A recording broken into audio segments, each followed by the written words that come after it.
Hey guys, कक्षा 12 रसायन विज्ञान के हम आपको टॉप 15 क्वेश्चन करा रहे हैं। टॉप 15 लॉन्ग क्वेश्चन, जिसे आप लोग विस्तृत उत्तरीय प्रश्न कहते हैं। गाइस, टॉप 15 क्वेश्चन में से जो ऊपर से 10 क्वेश्चन है, टॉप 10 क्वेश्चन, ये सभी क्वेश्चन 5 स्टार क्वेश्चन है। उसके बाद के जो क्वेश्चन है 5 क्वेश्चन, वो 4 स्टार क्वेश्चन है। गाइस, 5 स्टार क्वेश्चन का मतलब ये कि मोस्ट में भी मोस्ट इंपॉर्टेंट क्वेश्चन है। तो गाइस, आज मैं टॉप 15 क्वेश्चन का सेकंड क्वेश्चन लेकर आया हूं। सेकंड क्वेश्चन क्या है? कोलराउस के नियम को समझाइए तथा इस नियम का अनुप्रयोग लिखिए। साथ में गाइस मैं बता दूं, अगर ये आप टॉप 15 लॉन्ग क्वेश्चन तैयार कर लेते हो तो 100% आपके 30 से 40 नंबर, कम से कम 30 नंबर, अधिकतम 40 नंबर तक के 70 नंबर की पेपर में तैयारी हो जाएगी। क्योंकि गाइस, आपके बोर्ड एग्जाम में लॉन्ग क्वेश्चन से ही 60 क्वेश्चन और वेरी शॉर्ट क्वेश्चन बनते हैं, और मैं इस प्रकार से इसमें बहुत ही एनालाइज के जरिए क्वेश्चन दे रहे हैं। तो गाइस, आज के इस वीडियो में मैं इस क्वेश्चन का पूरा अच्छे से सलूशन सीखेंगे, समझाने की कोशिश करेंगे। मैं उम्मीद करता हूँ इस लेक्चर के लास्ट होते होते ये क्वेश्चन आपको समझ में भी आएगा और याद भी हो जाएगा। तो गाइस, अगर अभी तक आप इस चैनल को सब्सक्राइब नहीं किए हैं तो चैनल को सब्सक्राइब कर लीजिए, साथ में इस वीडियो को लाइक भी कर लीजिएगा। लाइक करके एकदम कंसंट्रेशन के साथ इस लेक्चर को देखिए, 100% आपको बहुत कुछ इस क्वेश्चन के बारे में समझ में आएगा। तो गाइस, चलिए आज का ये वीडियो शुरू करते हैं। तो गाइस, टॉप 15 क्वेश्चन का सेकेंड क्वेश्चन है, कोलराउस के नियम को समझाइए तथा इस नियम का अनुप्रयोग लिखिए। तो हेडिंग कर लीजिएगा आप लोग सबसे पहले, कोलराउस का नियम।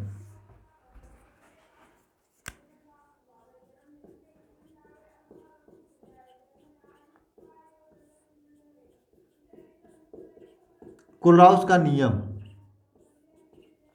कोलराउस का नियम, ठीक है। क्या है कोलराउस का नियम? देखिए, कोलराउस ने एक नियम दिया था। क्या नियम दिया था? किसी विद्युत अपघट की अनंतता पर मोलर चालकता याद करने के लिए कोलराउस ने कहा था, किसी विद्युत अपघट की अनंतता पर मोलर चालकता उसमें उपस्थित सभी धनायन तथा ऋणायन के मोलर चालकताओं के योग के बराबर होता है। फिर से समझना है, यहां पे कोलराउस का नियम को लिखते हैं। कोलराउस के अनुसार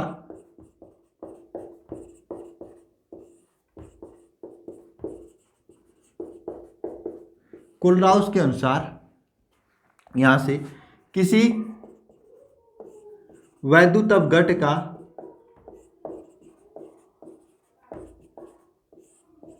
का मोलर चालकता,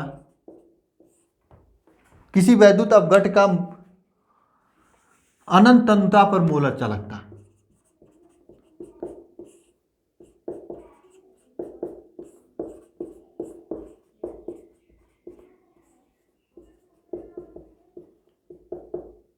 किसी वैद्युत अपघट का अनंतता पर मोलर चालकता उसमें उपस्थित, उसमें का मतलब उस वैद्युत अपघट में उपस्थित सभी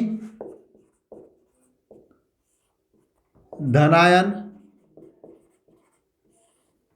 तथा ऋणायन के योग के बराबर होता है। गाइस, मैं बता दूं, इस क्वेश्चन में आपका ये जो क्वेश्चन है, इस क्वेश्चन से यानी कोलराउस के नियम पर आपके न्यूमेरिकल क्वेश्चन भी बनते हैं, और कभी कभी बहुत बाई चांस आपके बोर्ड एग्जाम में पूछ लिए भी जाते हैं। इसलिए जब मैं न्यूमेरिकल के आपके लिए न्यूमेरिकल का सीरीज जब कराऊंगा तो वहां पर इस नियम के आधारित एक या दो न्यूमेरिकल, नहीं शायद दो न्यूमेरिकल मैं वहां पे चॉइस किया हूं, मैं कराऊंगा। ठीक है गाइस, इसलिए आप टेंशन मत लेना, क्वेश्चन को सब अच्छा समझना है। क्या है कोलराउस का नियम? कोलराउस का नियम क्या कहता है? यह नियम कहता है, किसी वैद्युत अपघट के अनंतता पर मोलर चालकता उसमें उपस्थित सभी धनायन तथा ऋणायन की योग के बराबर होता है। किसी वैद्युत अपघट की अनंतता पर मोलर चालकता उसमें उपस्थित धनायन तथा ऋणायन के योग के बराबर होता है। हम आपके पास एक एग्जाम्पल देते हैं, जो कि आपका एक वैद्युत अपघट विलयन है। एक वैद्युत अपघट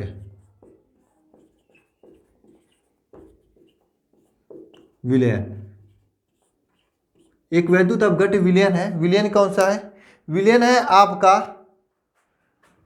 Al2SO4। एक वैद्युत अपघट विलयन है Al2SO4 थ्राइस। यह आपका एक वैद्युत अपघट्य विलयन है। ठीक है, इस वैद्युत अपघट्य विलयन में जो धनायन तथा ऋणायन है, ठीक है, इसकी आपका मोलर चालकता अगर लिखना हो तो किस प्रकार से लिखेंगे? मोलर चालकता इसको लिखने के लिए आपको मालूम होगा, आप अगर पढ़े होंगे तो ठीक बात है, नहीं पढ़े हैं तो याद कर लीजिए अभी से भी कि मोलर चालकता को लैम्डा से दर्शाते हैं। क्योंकि अनंत अनंतता पर मोलर चालकता है, इसलिए हम यहाँ पर अनंत अनंतता लिखेंगे, यानी लैम्डा यम इंफिनिटी लिखेंगे। ठीक है, यानी यहाँ पर क्या है, अनंत हो गया तनता पर मोलर चालकता किसकी? Al2O3 का, सॉरी Al2SO4 थ्राइस का। एक मिनट, Al2SO4 थ्राइस का, इसका अनंत अनंतता पर मोलर चालकता लिखेंगे तो किस प्रकार से लिखेंगे? ध्यानपूर्वक समझना। यहाँ पर अगर इसका आप आयनन करते हो, इसका आयनन करते हो तो किस प्रकार से होगा? ये प्लस चार्ज यहाँ पे चला जाएगा और ये 2 चार्ज यहाँ पर चला जाएगा, तो इस प्रकार से होगा इसका आयनन 2Al हो जाएगा, और ये +3 यहाँ पर होगा, साथ में +3SO4 हो जाएगा, और यहाँ पर -2 यहाँ पे हो जाएगा। ठीक है, इस प्रकार से होगा इसका आयनन करने पर। तो इसकी मोलर चालकता कैसे लिखेंगे? ध्यानपूर्वक समझना। यहाँ पर इसकी मोलर चालकता लिखते समय सबसे पहले, क्योंकि 2 Al है इसलिए यहाँ पर 2 लिखेंगे, और लैम्डा Al यानी Al का जो है मोलर चालकता, Al3+ का मोलर चालकता लिखेंगे। ठीक है, प्लस ये धनायन का हो गया। इसी प्रकार ऋणायन जो है यहाँ पर 3 ऋणायन है। कौन है 3 ऋणायन? SO4 थ्राइस, ये SO4 है, और इस पर कितना चार्ज है? -2 चार्ज है। तो इसको इस प्रकार से लिखेंगे, लैम्डा इंफिनिटी SO4 -2। देखिए, अनंत अनंतता पर Al2SO4 थ्राइस का मोलर चालकता कैसे बराबर होगा? किसके बराबर होगा? इसमें उपस्थित धनायन तथा ऋणायन। इसमें देखिए 3 प्लस वाला एल्युमिनियम उपस्थित है और 2 माइनस वाला SO4 उपस्थित है। इसमें उपस्थित धनायन जो है Al3+ है, तो Al3+ के आपके इस प्रकार से योग के बराबर होगा। चूंकि Al3+ की संख्या 2 है, इसलिए 2 की यहाँ पर गुणा करेंगे। साथ में इसमें जो ऋणायन है SO4 के पावर -2 है, तो ये ऋणायन के योग के बराबर होगा। यहाँ पर अनंत अनंतता पर इसकी संख्या 3 है, तो यहाँ पर 3 लिखेंगे। लैम्डा इंफिनिटी Al3+ का मतलब है अनंत अनंतता पर एल्युमिनियम की मोलर चालकता। ठीक है, इस प्रकार से किसी भी यौगिक की अगर आपको मोलर चालकता लिखनी हो तो लिख सकते हैं। ठीक है, अगर आपके पास कोई भी वैद्युत अपघट्य है, अगर उसकी मोलर चालकता लिखना है तो इस प्रकार से लिख सकते हैं। एक और एग्जाम्पल लेते हैं। आप 2 एग्जाम्पल एग्जाम में कम से कम लिख कर आइएगा। अगर 2 एग्जाम्पल एग्जाम में लिखेंगे, यानी कि कोलाउस का ये 2 लाइन का नियम लिखेंगे। नियम लिखने के बाद यहाँ पर आप लिखेंगे उदाहरण लिखेंगे, हेडिंग करेंगे उदाहरण, और उदाहरण लिखकर हेडिंग में ये दोनों एग्जाम्पल, एक एग्जाम्पल ये लिख दीजिएगा। एक एग्जाम्पल और हम आपको दे रहे हैं।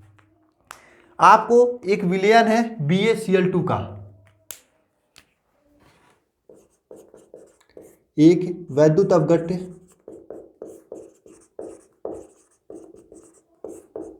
विलयन BaCl2, इसका आपको मोलर चालकता ये वाला लिखनी है। तो कैसे लिखेंगे? सबसे पहले आप लिखेंगे लैम्डा यम, यानी लैम्डा यम का मतलब मोलर चालकता यम होगा कब? इन्फिनिटी पर। लैम्डा यम इन्फिनिटी किसका? BaCl2 का। ठीक है, BaCl2 का लैम्डा यम इन्फिनिटी हो गया। इसकी जो है जितना इसमें उपस्थित धनायन तथा ऋणायन है, यानी Ba2+ धनायन है और Cl- ऋणायन है। अब देखिए यहाँ पे Cl2 है तो 2 संख्या Cl की, तो 2 संख्या Cl लिख देंगे। ठीक है, इस प्रकार से इसमें उपस्थित दोनों धनायन तथा ऋणायन के योग के बराबर होगा। मैंने आपको बताया, तो सबसे पहले Ba के योग के बराबर होगा, तो Ba यहाँ पर लिखेंगे नीचे Ba2+, और ये इन्फिनिटी पर इसका योग plus lambda 2 lambda Cl minus इसका यहाँ पर इन्फिनिटी पर, यानी कि इन्फिनिटी पर क्लोरीन की और इन्फिनिटी पर ब्रोमीन का, बेरिलियम जिसे कहते हैं, बेरिलियम के योग के बराबर होगा। और ये हो गया आपका अनंत अनंतता पर इसकी मोलर चालकता। और आपके एग्जाम में न्यूमेरिकल कैसे पूछे जाते हैं? इस पर न्यूमेरिकल में आपसे कह देगा, आपके न्यूमेरिकल में पूछ दे, बता देगा कि बेरिलियम यानी Ba2+ की मान बता देगा, यहाँ पे क्लोरीन का मान बता देगा, आपसे कहेगा कि पूरे विलयन की मोलर चालकता ज्ञात कीजिए। तो आप इस प्रकार से यहाँ पे समीकरण बनाएंगे और मोलर चालकता वहाँ पे रख देंगे, आपका आ जाएगा। ठीक है, इस प्रकार से किया जाता है। अब नेक्स्ट इसमें क्वेश्चन है कि इनका अनुप्रयोग लिखना है।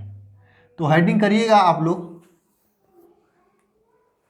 कोलराउस के नियम का अनुप्रयोग।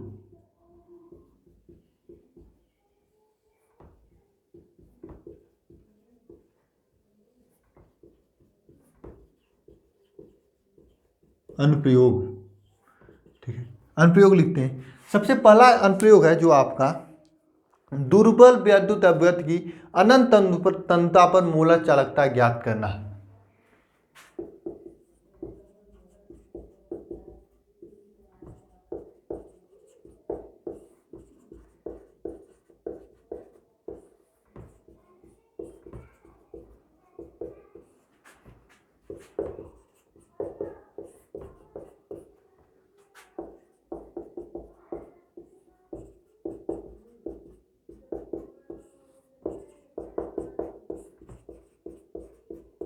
दुर्बल वैद्युत अपघट की अनंत तन्यता पर मोलर चालकता ज्ञात करना है।